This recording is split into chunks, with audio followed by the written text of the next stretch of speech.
Welcome back. This explainer is proudly brought to you by Forge College. So, in our last lesson, we tackled the big stuff, right? Efficiency and the conceptual cost implications of these different blockchain architectures.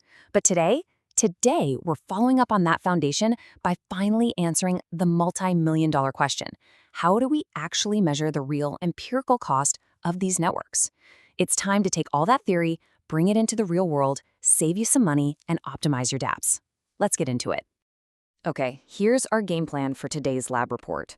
We're going to start by comparing apples to oranges.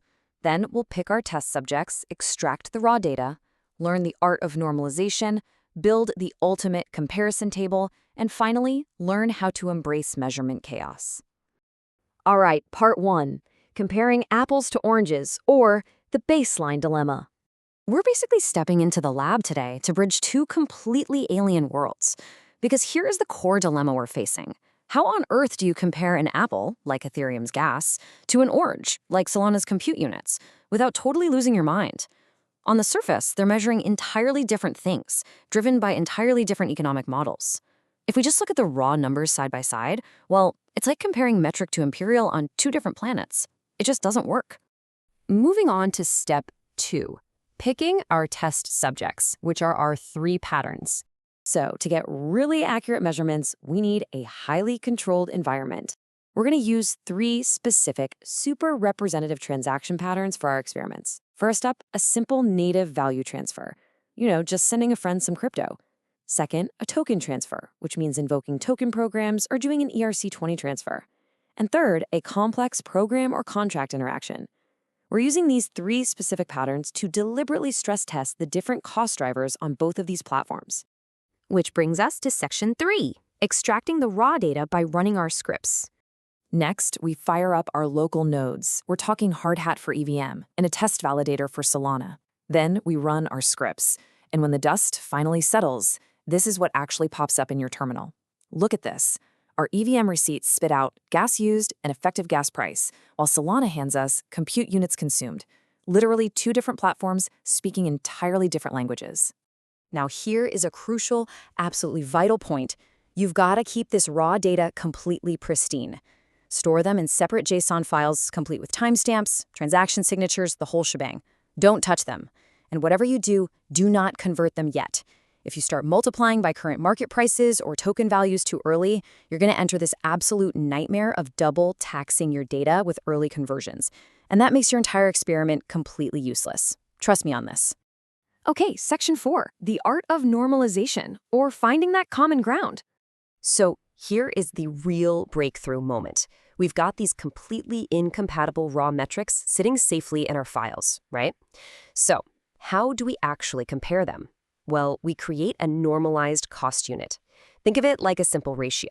It expresses resource usage relative to a basic transaction. This is brilliant because it entirely removes all the noise of fluctuating crypto prices, so we can focus purely on the actual computational weight. And here is the formula in all its glory. It's so elegant. We take the raw metric of a complex transaction, say that token transfer we ran earlier, and we simply divide it by the average cost of a simple native transfer on that exact same network. That gives us this beautiful, unified multiplier. It tells us exactly how many times heavier a complex transaction is compared to a simple one. Boom, we've got a ratio that works regardless of the underlying blockchain architecture. All right, let's see this in action. Section 5, the ultimate comparison table. Apples to apples. Now, what's really fascinating about this table is how clearly it exposes the underlying architectural differences. Just look closely at the token transfer row. It shows that while a token transfer is about 2.3 times heavier than a native transfer on EVM, it's actually 3.7 times heavier on Solana. Crazy, right? Why is that? Well, it's because of cross-program invocations. Solana's architectural requirement to invoke the token program adds this measurable relative overhead compared to its own baseline. We could absolutely never see this clearly if we were just looking at raw gas or raw compute units. Finally, section 6. Embracing measurement chaos, variance, and anomalies. As any good scientist knows, blockchains aren't exactly a perfect vacuum. Even locally, your pristine data can sometimes be haunted by the poltergeists of network variance. So if you run this and see wild standard deviations, don't panic. Seriously, it's usually just hidden runtime behaviors. Things like warm versus cold accounts, background rent reclaiming operations, or just-in-time compiling variants.